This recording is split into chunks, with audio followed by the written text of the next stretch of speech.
খুবই ডিমান্ডেবল একটি skill. Day by day যার চাহিদা বেড়ে, আমরা যখন কোনো কাজ করি তার একটা ব্র্যান্ড আইডেন্টিটি ক্রিয়েট ডিজাইন কীভাবে করা হয় এবং গ্রাফিক ডিজাইন কোন কোন টুলসের মাধ্যমে করা হয়, ভেরিয়াস প্রসেস আছে যে প্রসেসগুলোর মাধ্যমে কি আপনি খুব সহজেই আপনি ইনফরমেশন গ্যাদার করতে পারবেন। আমরা যখন কোনো ডিজাইন করি আমাদের চোখে কিন্তু একটা শান্তি রয়েছে যে যেটা দেখলে আমাদের ভালো লাগে। আসসালামু আলাইকুম, বিদ্যাবাড়ি আইটির পক্ষ থেকে সবাইকে স্বাগতম। আজকের এই বিশেষ লাইভে আমরা কেরিয়ার হিসাবে আমরা কেন গ্রাফিক ডিজাইন বেছে নিব সেই বিষয়ে আলোচনা করব। খুবই ডিমান্ডেবল একটা টপিক, ঠিক আছে, খুবই ডিমান্ডেবল একটি স্কিল, ডে বাই ডে যার চাহিদা বেড়েই চলেছে। তাহলে বিলম্ব না করে আমরা মূল আলোচনা শুরু করি। শুরুতেই আমরা যে বিষয়টা জানবো গ্রাফিক ডিজাইনের একটু হিস্ট্রি জানবো। গ্রাফিক ডিজাইন কই থেকে আসলো, আগে এটার পটভূমি কেমন ছিল, এটা আসলে কিভাবে কাজ করে, টোটাল হিস্ট্রিটা আমরা গল্প আকারে জানবো। সৃষ্টির শুরু থেকে কি ছিল, সৃষ্টির শুরু থেকে একটা বিষয় ছিল আমরা কি করতাম, পাথরে খোদাই করে ডিজাইন করতাম। এর পরবর্তীতে কি হলো, আমরা হয়তো কখনো পশুর চামড়ার উপরে কি করতাম, আমরা ডিজাইন করতাম, নকশা তৈরি করতাম। এরপরে আমরা কি করতাম, বিভিন্ন রকম পাহাড়ের মধ্যে খোদাই করে ডিরেকশন তৈরি করতাম। এরপর আমরা কি করতাম, সেগুলো আস্তে আস্তে আমরা পরবর্তীতে খাতা কলমে কি করেছি, সেটা ডিজাইন করেছি, সেটা পেন্সিলের মাধ্যমে, রং তুলির মাধ্যমে। আর সেই বিষয়টা কি হয়েছে, এখন সেটা আরও ডেভেলপ হয়ে এখন ডিজিটাল হয়েছে। ডিজিটালাইজ হওয়া মানে হচ্ছে সেটা আমরা কি করতেছি, সফটওয়্যারের মাধ্যমে সেটা কি করতেছি, আমরা ডিজাইন করতেছি। এখন তাই সেই শুরু থেকে আমরা পাথরে খোদাই করা অবস্থা থেকে আজকের এই সফটওয়্যারে ডিজিটাল হওয়ার পর্যন্ত যে প্রসেসটা, এটি হচ্ছে কি গ্রাফিক ডিজাইনের একটা পার্ট, গ্রাফিক ডিজাইন হিস্টোরি, ঠিক আছে। আমরা যদি আরেকটু বিস্তারিত বোঝার চেষ্টা করি, আমরা কি করতাম, পাথর দিয়ে খোদাই করতাম। এখন কি করি, আমরা সফটওয়্যারের টুলসের মাধ্যমে সেই ডিজাইনগুলো করে থাকি। আচ্ছা, সফটওয়্যারগুলো কি আমরা একটু বুঝি। শুরুতে যে বিষয়টা রয়েছে, আমরা কিছু যে বিষয়গুলো বুঝবো সেটা হচ্ছে যে আমাদের বেসিক প্রিন্সিপালগুলো কি কি। ডিজাইন করার ক্ষেত্রে কিছু বেসিক প্রিন্সিপাল মেনটেন করতে হয়, যেমন লাইক, কালার, শেপ, ঠিক আছে। এছাড়া আরও কিছু বেসিক প্রিন্সিপাল রয়েছে যেগুলো হচ্ছে আমরা যখন কোনো কাজ করি তার একটা ব্র্যান্ড আইডেন্টিটি ক্রিয়েট করা, লাইক দ্যাট তার যে কোম্পানির কাজ করব তার জন্য একটা কালার স্কিম তৈরি করা, তার জন্য একটা ব্র্যান্ডিং তৈরি করা, তার জন্য একটা লোগো তৈরি করা।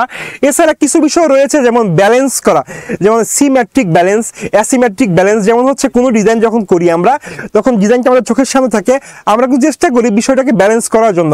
কিছু ক্ষেত্রে কিন্তু আমরা ব্যালেন্স করি না, ওটাকে আমরা অ্যাসিমেট্রিক ডিজাইন বলবো। আর সিমেট্রিক ডিজাইনগুলোতে আমরা নর্মালি কি করি, আমরা সব কিছুর ব্যালেন্স করে থাকি। আচ্ছা, আমরা আরেকটু বুঝি সিমেট্রিক আর অ্যাসিমেট্রিক কি। যেগুলো হচ্ছে ব্যালেন্স, যে ডিজাইনের মধ্যে দুই সাইডে ব্যালেন্স থাকে, এটাকে আমরা কি বলছি, সিমেট্রিক ব্যালেন্স।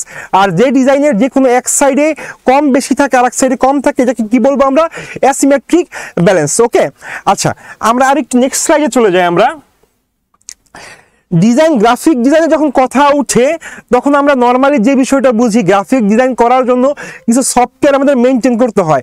কোন কোন সফটওয়্যারের মাধ্যমে আসলে আমরা গ্রাফিক ডিজাইন করি, মার্কেটে কোন কোন সফটওয়্যারের চাহিদা বেশি এবং কোন কোন সফটওয়্যার দিয়ে কাজ করা হয়, সে বিষয়টা আমাকে দেখে নেই। আমাদের শুরুতে যে বিষয়টা হচ্ছে, আমাদের মোস্ট ডিমান্ডেবল কিছু সফটওয়্যার হচ্ছে গ্রাফিক ডিজাইনের ক্ষেত্রে। একটা হচ্ছে কি ইলাস্ট্রেটর, অ্যাডোব ইলাস্ট্রেটর, আর একটা হচ্ছে কি অ্যাডোব ফটোশপ। আচ্ছা, এই দুটা সফটওয়্যারই হচ্ছে কি মার্কেটে সবচাইতে ডিমান্ডেবল। এছাড়া আমরা কিছু টুলস ইউজ করে থাকি, ওটাকে আমরা আসলে গ্রাফিক ডিজাইন বলবো না। সাথে কীরকম, যেমন হচ্ছে যে ক্যানভা ইউজ করে থাকি গ্রাফিক্স টুলস হিসাবে।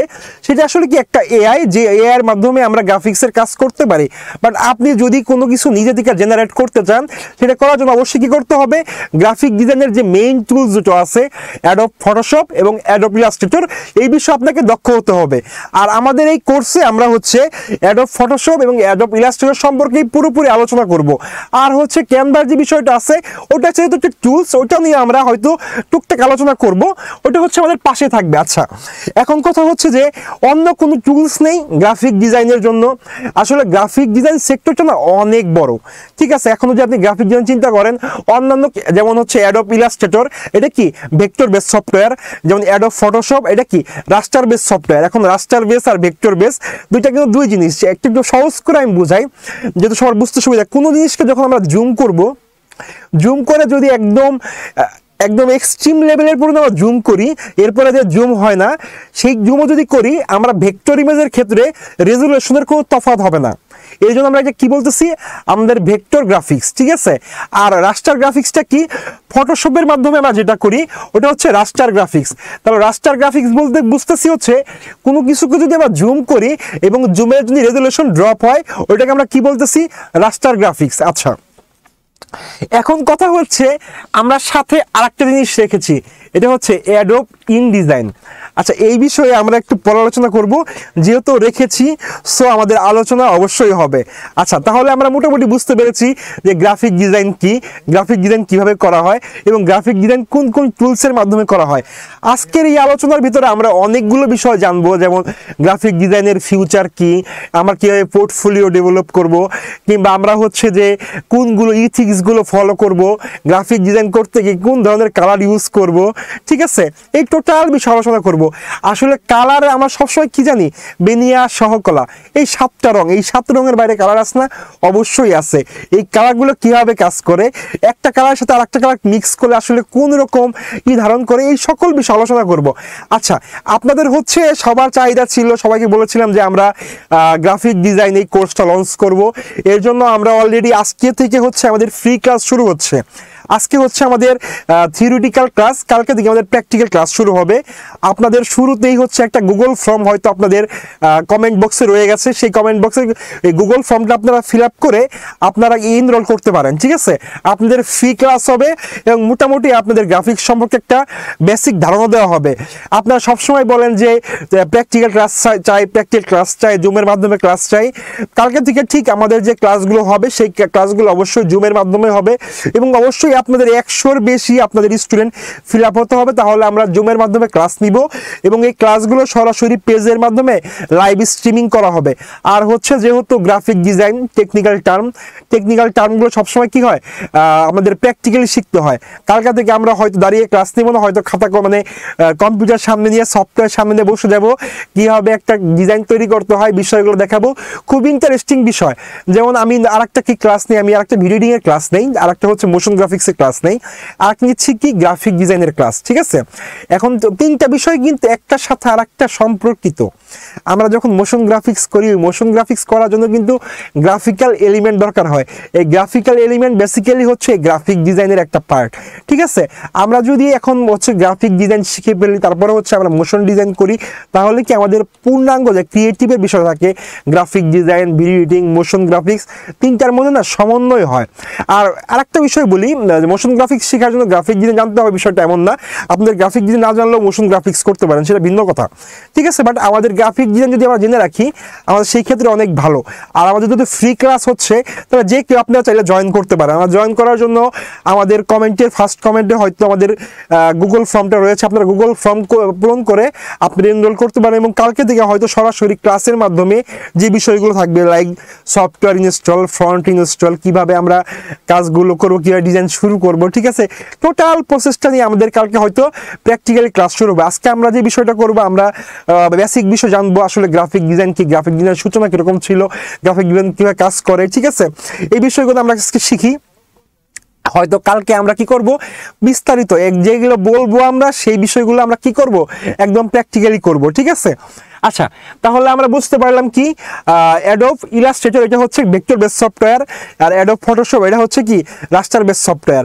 আসলে ভেক্টর বেস যে কোনো কাজের জন্য আমরা কি করব, ইলাস্ট্রেটর ইউজ করব, আর রাস্টার বেস যে কোনো কাজের জন্য আমরা কি করব, ফটোশপ ইউজ করব। আমি অলরেডি বলে ফেলেছি রাস্টার কি, ভেক্টর কি, ঠিক আছে। আর যে বিষয়টা রইলো সেটা হচ্ছে কি অ্যাডোব ইনডিজাইন, এটা নিয়েও আমরা আলোচনা হবে, ঠিক আছে। আমরা শুরু করি, এরপরে হয়তো আমরা আমাদের আলোচনা একটা পর্যায়ে গিয়ে আমরা হয়তো প্রিন্টিংয়ের বিষয়টা আলোচনা করব। প্রিন্টিংয়ের বিষয়ে যখন আলোচনা করব তখন হয়তো আমরা অ্যাডোব ইনডিজাইন নিয়ে কথা বলবো, ঠিক আছে। আচ্ছা, আমরা নেক্সট স্লাইডে চলে যাই, ঠিক আছে। আমাদের শুরুতেই যে বিষয়টা আমাদের করতে হবে, যে আমরা যখন কোনো ব্র্যান্ডিং করব কিংবা কোনো কিছু কাজ করব, কোনো ডিজাইন করব, কিন্তু আমার ব্র্যান্ডটাকে ফোকাস করব। ধরেন যে আপনি যখন একটা কোম্পানি দাঁড় করাবেন, আপনার কোম্পানি দাঁড় করানোর জন্য কি আপনার একটা ব্র্যান্ড সেট আপ করা প্রয়োজন। ব্র্যান্ড সেটআপের মধ্যে কি থাকে, একটা লোগো থাকে, স্পেসিফিক কালার থাকে, সোশ্যাল মিডিয়া ডিজাইন থাকে, ঠিক আছে। এই টোটালটা মিলে, ঠিক আছে, একটা কি ব্র্যান্ড সেটআপ করা হয়। ব্র্যান্ড সেটআপ করার জন্য কি ভিজুয়ালাইজেশন, প্রপার কেস স্টাডি। আসলে ভিজুয়ালাইজেশনটা কি, আমি কিন্তু নর্মালি বলি যে ভিজুয়ালাইজ করতে পারা। ভিজুয়ালাইজ যদি আপনি যদি একটা বিষয়ে ভিজুয়ালাইজ করতে পারেন তাহলে কিন্তু আপনার কাজ হাফ ডান হয়ে যাবে। এখন আমি একটু বুঝাই ভিজুয়ালাইজ কি। ভিজুয়ালাইজ হচ্ছে আপনি যখন একটা কাজ শুরু করবেন, ধরেন একটা কোম্পানির নাম, ধরেন একটা রিয়েল এস্টেটের কোম্পানি। এখন রিয়েল এস্টেট কোম্পানির কাজ আপনার কাছে এসেছে, শুরুতেই কি একটা ব্র্যান্ডিং তৈরি করা, কি তার লোগো ডিজাইন তৈরি করা। আপনার অবশ্যই ব্রেনে সবার আগে কি আসবে, রিয়েল এস্টেট মানে কি, বড় বড় দালান কোঠা। বড় বড় দালান কোঠা মানে কি, বড় বড় দালান কোঠা তো আর লোগো দেওয়া যাবে, তাহলে কি করতে হবে, দালানের কিংবা কোনো উইন্ডোর কিংবা কোনো শেপের কি একটা সিম্বল ইউজ করতে হবে। সাথে কি করতে হবে, ধরুন কোম্পানির নাম কি XYZ। এখন XYZ এই তিনটা ওয়ার্ডের সাথে আপনার যে কোম্পানিটা রিয়েল এস্টেট দালান কোঠার কোম্পানি, ওইটা একটা সমন্বয় করতে হবে। সবচেয়ে ভালো হয় যদি আপনি ওই শেপগুলোকে, দালান কোঠার শেপগুলোকে যদি আপনার এই ফন্টের মাধ্যমে আপনি প্রকাশ করতে পারেন, টাইপোগ্রাফির মাধ্যমে, তাহলে কি আরো প্রপার ওয়েতে ভিজুয়ালাইজ করা সম্ভব। তাহলে ভিজুয়ালাইজ বলতে কি বুঝলাম, কোনো কিছুর কাজ যখন আপনার কাছে আসবে তখন তার বিষয়ে প্রপার কনসেপ্ট জানা। এখন কথা হচ্ছে যে আমি অনেক বিষয় জানি না, অনেক কোম্পানি সম্পর্কে আমাদের হয়তো আইডিয়া নাই। এখন আমরা কিভাবে এই ভিজুয়ালাইজেশনটা করব। এখন ধরেন যে কেস স্টাডি, সেই ক্ষেত্রে আমরা কি করব, কেস স্টাডি করব। যদি কখনো কোনো কোম্পানির কাজ নিয়ে শুরু করলাম, ধরেন একটা সংবাদপত্রের কাজ, এই সংবাদপত্রে যখন কাজ করব তখন কি করব, ধরেন আপনার পাস্ট কোনো এক্সপিরিয়েন্স নাই আপনার কেস স্টাডি এই সংবাদপত্রের কাজ নিয়ে, তাহলে আপনি কি করবেন, আপনি এই বিষয়ে কেস স্টাডি করবেন। কেস স্টাডি কি, পূর্বের ব্র্যান্ডগুলো কিভাবে কাজ করেছে, সে কিভাবে ব্র্যান্ডিংটাকে ফোকাস করেছে, এই বিষয়গুলো সম্পর্কে না ক্রিস্টাল ক্লিয়ার নলেজ গেইন করা। এবং নলেজ গেইন করার উপায়গুলো কি, এখন নলেজ গেইন করার জন্য অনেক প্রসেস আছে, যেমন গুগলের মাধ্যমে করতে পারেন, আপনারা চাইলে সেটা কি করতে পারেন, চ্যাট জিপিটির মাধ্যমে ইনফরমেশন নিতে পারেন, আপনারা চাইলে গুগল জিমিনির মাধ্যমে ইনফরমেশন নিতে পারেন। এখন ভেরিয়াস প্রসেস আছে, যে প্রসেসগুলোর মাধ্যমে কি আপনি খুব সহজেই আপনি ইনফরমেশন গ্যাদার করতে পারবেন। সর্বপ্রথম কি আপনার নিজের চিন্তা শক্তিকে বিকশিত করতে হবে। তার মানে কি বোঝা গেল, ভিজুয়ালাইজেশন খুব সহজ একটা বিষয়, এবং আপনি একটা বিষয় যখন প্রপার ভিজুয়ালাইজ করতে পারবেন তখন ওই কাজটা কি হাফ ডান হয়ে যাবে। আচ্ছা, তাহলে ব্র্যান্ডিং বিষয়টা কি বোঝা গেল। ব্র্যান্ডিং বিষয়টা কি, কালারের প্রতি ব্র্যান্ডিং বিষয়টা তাহলে কি বুঝলাম আমরা, সর্বপ্রথম যে বিষয়টা বুঝতে পারলাম সেটা হচ্ছে কি কালারের প্রতি ফোকাস করা। যেমন এখানে ধরেন কি আছে, আমি একটু বুঝাই বলি। এখানে যে বিষয়টা রয়েছে সেটা কি, ব্ল্যাকের ভিতরে কি সরি ইয়েলোর ভিতরে ব্ল্যাক। এখন একটা বিষয় বুঝেন, আপনি যখন ইয়েলোর উপরে যখন যদি হোয়াইট দিতেন সেটা কিন্তু আপনার চোখে প্রপার ওয়েতে দেখা যেত না। ছোট্ট একটা বিষয়, বাট যেহেতু ইয়েলোর উপরে ব্ল্যাক আছে আপনার চোখে কি খুব সহজেই ধরা দিচ্ছে। ঠিক আছে, এই কালার যে স্কিমটা, ধরুন এইখানে কি আছে, আবার কি ব্যাকটা হচ্ছে ব্ল্যাক আর পাখিটা হচ্ছে কি ইয়েলো। তার মানে কি আপনি খুব সহজেই কি করতে পারতেছেন, এই বিষয়টাকে ভিজুয়ালাইজ করতে পারতেছেন। অনেক দূর থেকে আপনার প্রোডাক্টকে খুব সহজেই কি ভিজুয়ালাইজ করা যাচ্ছে। আচ্ছা, আমি বলি আমাদের হচ্ছে গ্রাফিক ডিজাইনের হচ্ছে আজকে ফার্স্ট ক্লাস। ঠিক আছে, আপনাদের যদি এই বিষয়ে কোনো রকম কোনো কোশ্চেন থাকে, আসলে পরবর্তীতে ক্লাসগুলো কিভাবে হবে, আমাদের পরবর্তী প্রসেসগুলো কি, এই বিষয়ে যে কোনো প্রকার কোশ্চেন থাকলে আপনারা করতে পারেন। ঠিক আছে, আর একটা বিষয় হচ্ছে যে আমাদের ক্লাসগুলো, ফ্রি ক্লাসগুলো কিভাবে হবে, অনেক ধরনের প্রশ্ন থাকে আমাদের ফ্রি ক্লাসগুলো জুমের মাধ্যমেও হবে, সেটা পরবর্তীতে হচ্ছে কি পেজের ভিতরে লাইভ স্ট্রিমিং করা হবে। ঠিক আছে, আপনাদের গ্রাফিক ডিজাইন রিলেটেড যে কোনো প্রকার প্রশ্ন আমরা কেন করব, কিভাবে করা হয়, কোন ধরনের সফটওয়্যার প্রয়োজন, কোন ধরনের কম্পিউটার প্রয়োজন, আপনারা যে কোনো প্রকার প্রশ্ন করতে পারেন। ঠিক আছে, আর একটা বিষয় আপনাদের শেয়ার করি। ঠিক আছে, আমি সবসময় কি বলি যে আমি হচ্ছে ঢাকা দিয়ে ক্লাস নিচ্ছি, এক একজন এক এক জায়গা থেকে শুনতেছেন। আমাদের বিদ্যাবাড়ি আইটির অনেক স্টুডেন্ট অনেক জায়গায় থাকে, ধরুন পুরো বাংলাদেশ জুড়ে স্টুডেন্ট রয়েছে, অনেকেই অনেক সময় বিভিন্ন জায়গা থেকে শোনেন। ঠিক আছে, শেয়ার করবেন যে কে কই থেকে শুনতেছেন, আমি আপনাদের কমেন্টে রিপ্লাই করার চেষ্টা করব। ঠিক আছে, আপনাদের কমেন্টগুলো পড়ার চেষ্টা করব। কারণ কি যে আমি যখন বুঝাতে পারবো যে আমি যা বলতেছি আপনারা সেটা বুঝতে পারতেছেন, তখনই কি ক্লাসটা আসলে প্রাণবন্ত হবে। ঠিক আছে, আপনাদের যদি কোনো প্রশ্ন থাকে সেই ক্ষেত্রে হয়তো আমার বুঝাতে একটু প্রবলেম হবে, আমি বুঝতে পারবো না আপনারা কি বিষয় জানতে যাচ্ছেন। আপনারা যখন অনেক বেশি কোশ্চেন করবেন তখন কি অনেক বেশি আপনারা জানতে পারবেন। অন্যথায় কি করবো, আমি কিছু স্লাইড তৈরি করে নিয়ে এসেছি, সেই স্লাইডগুলো দেখিয়ে চলে যাব, আপনারা কিন্তু আপনাদের ভিতরে যে প্রশ্নটা ছিল সেই সম্পর্কে জানতে পারলেন না। ঠিক আছে, আপনাদের যে কোনো প্রকার প্রশ্ন করতে পারেন। ঠিক আছে, আর কে কই থেকে শুনতেছেন সেইটাও আমাকে জানান। আচ্ছা, আমাদের নেক্সট বিষয়ে আমরা চলে যাই। নেক্সট যে বিষয়টা হচ্ছে টাইপোগ্রাফি। ঠিক আছে, টাইপোগ্রাফিটা কি? এই যে একটা কমন ওয়ার্ড আছে যে খেলা হবে, আমাদের মধ্যে সবাই বলি কিছু হলে কি বলি, খেলা হবে। ঠিক আছে, তো লেখাটা আমি দেখাই আপনাদের।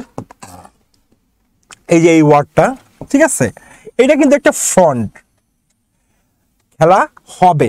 আচ্ছা, এইটাকে আসলে আমাদের লেখার যে মাধ্যম, লেখার যে স্টাইল, লেখার যে নকশা, লেখার যে ওয়েটা, এটাই কি আমরা টাইপোগ্রাফি বলতেছি। একটা ডিজাইন করার ক্ষেত্রে আমরা বিভিন্ন সিস্টেমে লিখে থাকি। ধরেন যে এখানে লেখা হয়েছে কি খেলা হবে, দুইটা ওয়ার্ডটাকে কি উপরে খেলা, নিচে কি হবে লেখা হয়েছে। কিংবা উপরে একটু দেখি সুগন্ধ ভরা উৎসব। ঠিক আছে, এই টাইপোগ্রাফি করা হয়েছে, একটা লেখার ওয়ে আপনার সামনে সুন্দর করে প্রেজেন্টেবল করা হয়েছে। ঠিক আছে, এটা হচ্ছে কি টাইপোগ্রাফি। এখন হচ্ছে যে টাইপোগ্রাফি কি, এখন টাইপোগ্রাফি কেন ইউজ করা হয়, কিংবা একটা লেখার ক্ষেত্রে কোন ধরনের ফন্ট ইউজ করা যায়, কিংবা একটা লেখার ক্ষেত্রে আমরা কোন ধরনের কালার ইউজ করব। ফন্টের সাথে কালার একটা সমন্বয় আছে। এখন সব ধরনের ডিজাইনে কি সব ধরনের ফন্ট ইউজ করা যায়? কোন ধরনের ডিজাইনে কোন ধরনের ফন্ট ইউজ করা হয়? যেমন বিভিন্ন রকম ভিন্ন ভিন্ন সেক্টর, যেমন কর্পোরেট সেক্টর অবশ্যই আপনার কি করতে হবে, আপনি কি করবেন, ক্যাজুয়াল ফন্ট ইউজ করবেন। ঠিক আছে, এটা সবার জন্য প্লেন দেখতে। ঠিক আছে, এখন ফন্টেরও কিছু আছে, সেন্স সেরিফ আছে, শেরিফ আছে। এখন সেন্স সেরিফ কি, শেরিফ কি, এগুলো হয়তো আরো বিস্তারিত আলোচনা পরবর্তীতে আলোচনা করব। ঠিক আছে, বাট আমরা একটু বেসিক বিষয়টা বুঝি।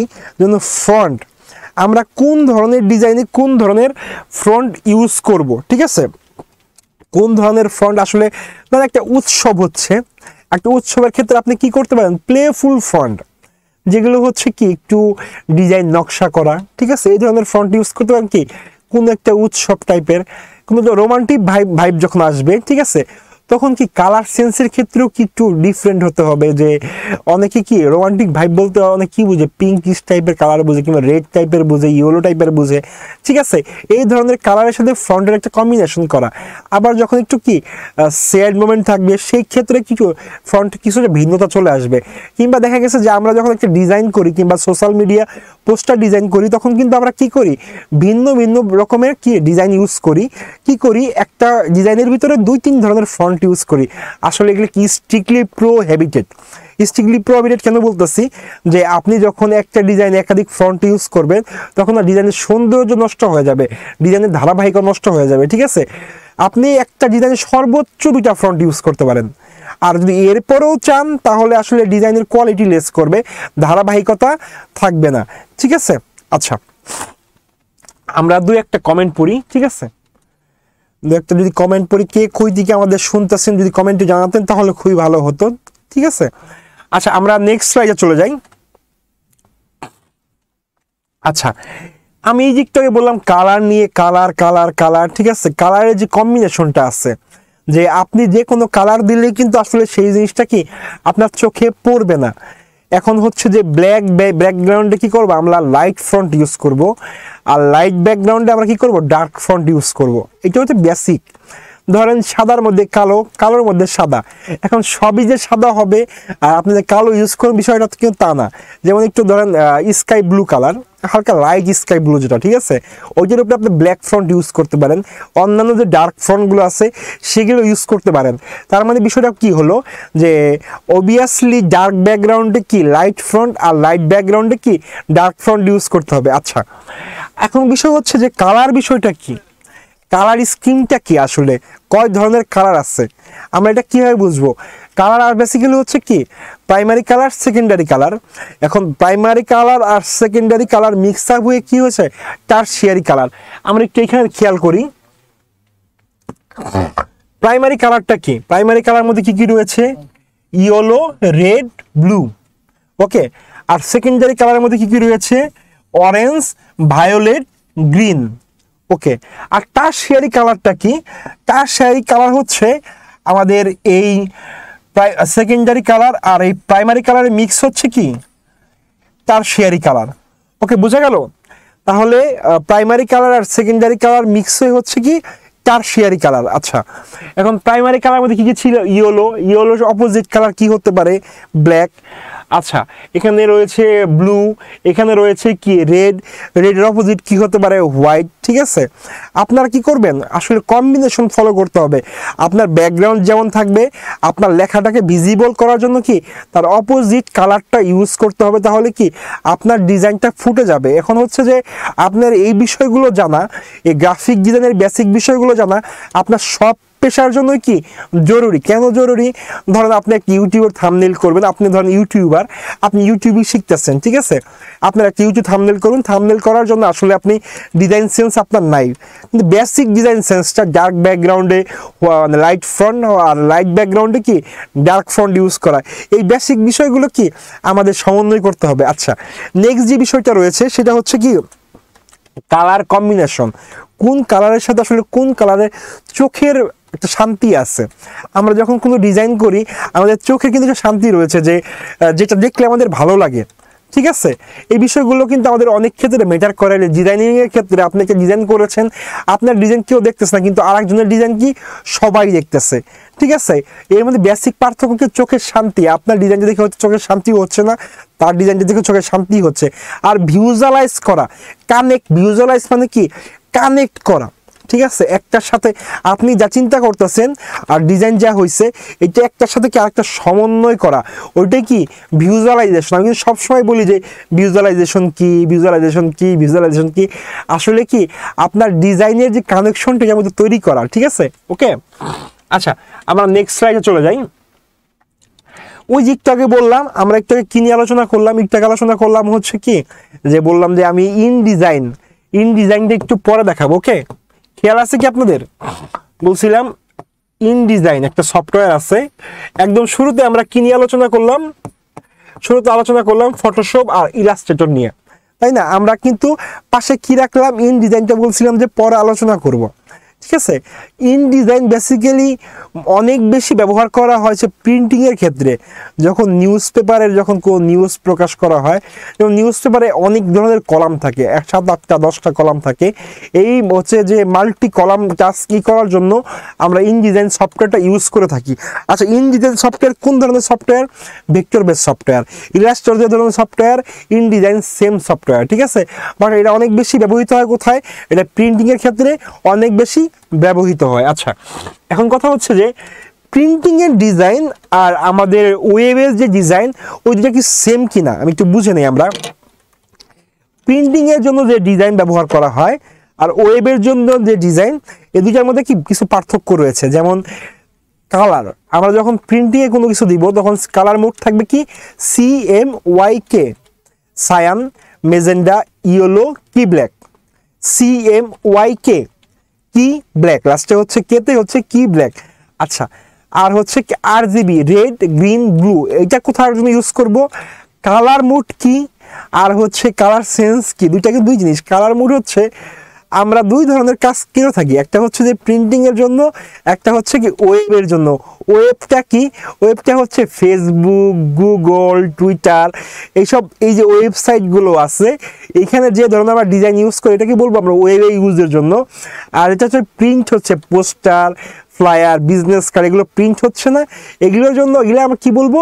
এটা প্রিন্টিং এর জন্য। তার মানে কি আপনার একটা গ্রাফিক্স দুই জায়গায় ইউজ হতে পারে, একটা হচ্ছে কি ওয়েবসাইটে, একটা হচ্ছে কি প্রিন্টিং এর জন্য। এখন ওয়েবসাইটে যখন থাকবে তার জন্য একটা কালার মোড আছে, যখন সেটা কি প্রিন্টিং এ থাকবে তার জন্য একটা কালার মোড আছে। এখন ওয়েবসাইটে থাকার জন্য কালার মোডটা কি? ওয়েবসাইটে থাকার জন্য কালার মোডটা হচ্ছে কি RGB, আর প্রিন্টিং এর জন্য কি CMYK। আচ্ছা, দুইটা কি দেখতে ডিজাইন একই রকম হয়? যখন আপনি ডিজাইন করবেন দেখতে একই রকম হয়, বাট প্রিন্টিংয়ে গেলে ডিজাইনের ভিতরে রেজুলেশনের কিংবা কালার কম্বিনেশনের পার্থক্য হয়, যেটা আপনি ওয়েবে দেখবেন সেটা হয়তো আপনি প্রিন্টিংয়ে দেখবেন না। আচ্ছা, প্রিন্টিং করার ক্ষেত্রে না ডিজাইনারদের কিছু বিষয় মেনটেন করতে হয়, যেমন যখন কিছু প্রিন্ট হয়ে যায় তখন কি হয়, ওই ডিজাইনটা কাটতে হয়, কাটার জন্য কিছু জায়গা থাকতে হয়, এটা ব্লিডিং পোর্শন বলে। আমরা যখন কোনো কিছু ওয়েবে রাখবো তখন এই ব্লিডিং পোর্শন দিতে হয় না, মানে কাটিং পোর্শন দিতে হয় না। যখন আমরা কোনো কিছু প্রিন্টিংয়ের জন্য করব তখন সেক্ষেত্রে কিছু কাটিং পোর্শন থাকতে হয়।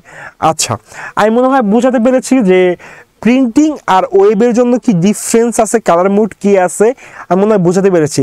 যদি কারো কোনো প্রশ্ন থাকে আপনারা কিন্তু কমেন্টে করতে পারেন, তাহলে হয়তো আমি আরও বেশি বিষয়টা বোঝাতে পারবো। ওকে, আচ্ছা, আমাদের নেক্সট যে বিষয়টা হচ্ছে the future of graphic design. Graphic ডিজাইনের আসলে ফিউচারটা কি? আপনি গ্রাফিক ডিজাইন করবেন, একটা ফিউচার থাকতে হবে, তাই না? আমি ধরেন যে কিছু বিষয় আছে, যেমন হচ্ছে আমরা কি বলি যখন ভিডিও রিডিং বলি তখন কি বলি 2022 সালে যখন এটার সাইজ ছিল কি $74 বিলিয়ন, কিন্তু 2030 সালে এটার সাইজ কত হবে? $177 বিলিয়ন। ওকে, এখন তার মধ্যে কি বেসিক পার্থক্য হচ্ছে যে আমরা কি তার মানে কি ভিডিও রিডিং শিখা মানে কি আপনি এটা সিকিউর। আচ্ছা, তাহলে গ্রাফিক ডিজাইনের ফিউচারটা কি? আসলে এটা শেখার পরে কি আমার স্কিলটাকে আরও সামনে ডেভেলপ করতে হবে, নাকি এই স্কিলটা হারাই যাবে? আর সেই বিষয়ে আমরা হচ্ছে আলোচনা করব। ঠিক আছে, গ্রাফিক ডিজাইনের ফিউচারটা হচ্ছে ডে বাই ডে যে চাহিদা বেড়ে চলেছে। এখন কথা হচ্ছে যে আমাদের দেশে কিন্তু অনেক গ্রাফিক ডিজাইনার, অনেকে আছে কি কাজ পারে না, কিন্তু নামে কি গ্রাফিক ডিজাইনার, হয়তো কোনো জায়গা থেকে 3 মাসের কোর্স করছে, বলতেছেন গ্রাফিক ডিজাইনার। এখন যখন জবের জন্য আমরা কি করি, জবের জন্য আমরা সার্চ করি যে আমরা হায়ারিং পোস্ট দেই, তখন অনেক সিভি পড়ে। আমি একটু বাস্তবতা খুলে বলি, তাহলে বোঝা যাবে যে গ্রাফিক ডিজাইন কেন শিখবো, কেন শিখবো না, গ্রাফিক ডিজাইন শেখার পরে কতটুকু স্কিল ডেভেলপ করা প্রয়োজন, এই বিষয়গুলো একটু আলোচনা করি।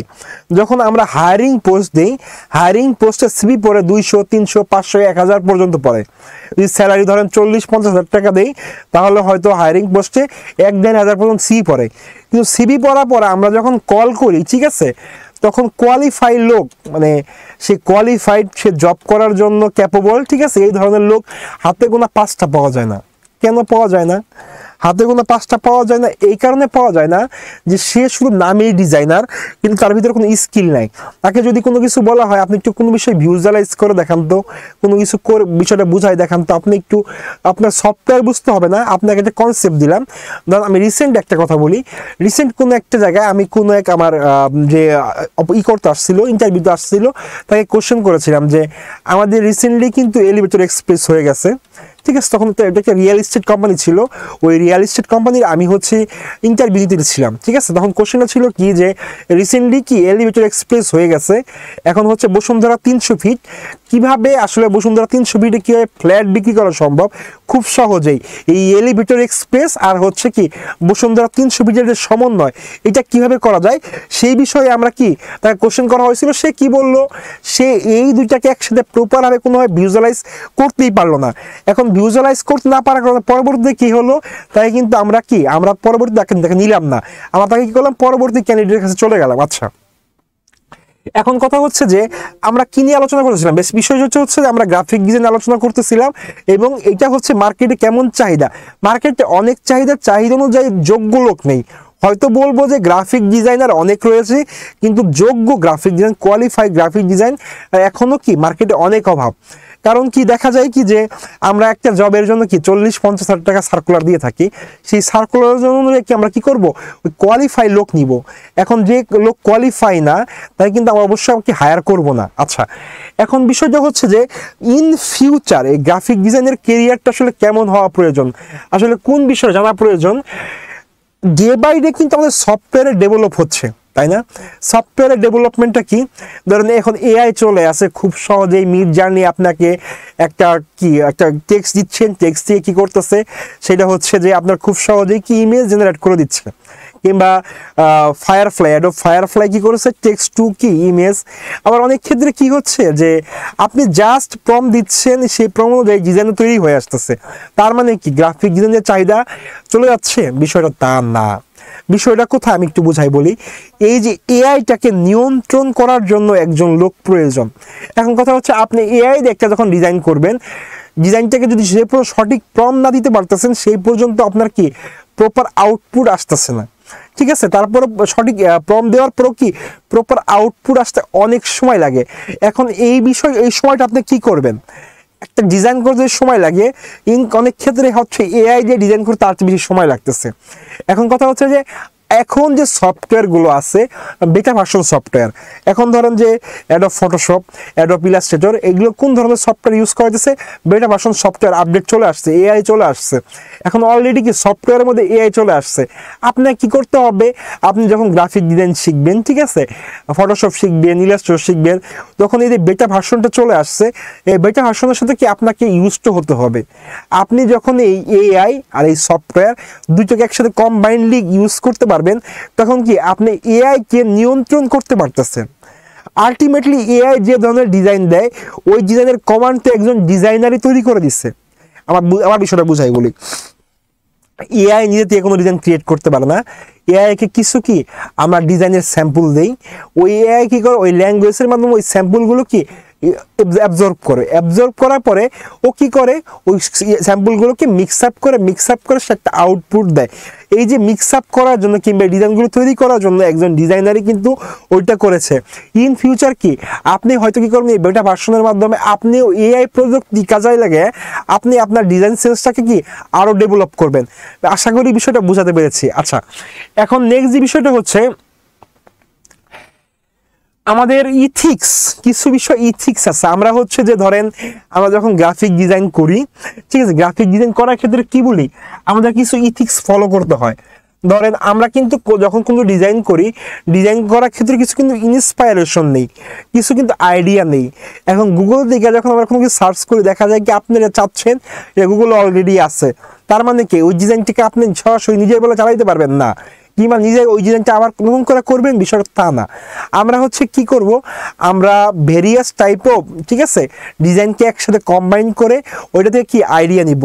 এই আইডিয়া নেওয়ার মাধ্যমে কি হবে, আমরা যখন 10টা ডিজাইন দেখব তখন ব্রেনে একটা জিনিস হবে, আসলে কি মাইন্ড ম্যাপ করা, আবার ওই ভিজুয়ালাইজেশন, আবার কি ওই কানেকশন, আপনার টার্গেট অডিয়েন্সের সাথে কানেকশনটা কি, ওই কি মাইন্ড ম্যাপটা করতে হবে। ধরেন যে আপনি 10টা ডিজাইনকে ডাউনলোড করলেন গুগল থেকে, ওইখান থেকে আপনাকে কি একটা পিক করতে হবে, পিক করার জন্য আপনাকে কী করতে হবে, ওই 10টা ডিজাইনের আইডিয়া নিয়ে আপনাকে প্রপার ওয়েতে একটা করতে হবে। তার মানে কি বিভিন্ন ডিজাইন থেকে বিভিন্ন রকম আইডিয়া নিয়ে অবশ্যই সেটা কি হতে হবে, কি আপনার সিং করতে হবে। ধরেন আমরা অনেক সময় কি করি, ধরেন একটা বিড়ালের মুখ দিয়ে সি ওয়ার্ডটা আমরা বিড়ালের মুখ দিয়ে বানাই ফেলি, তাই না?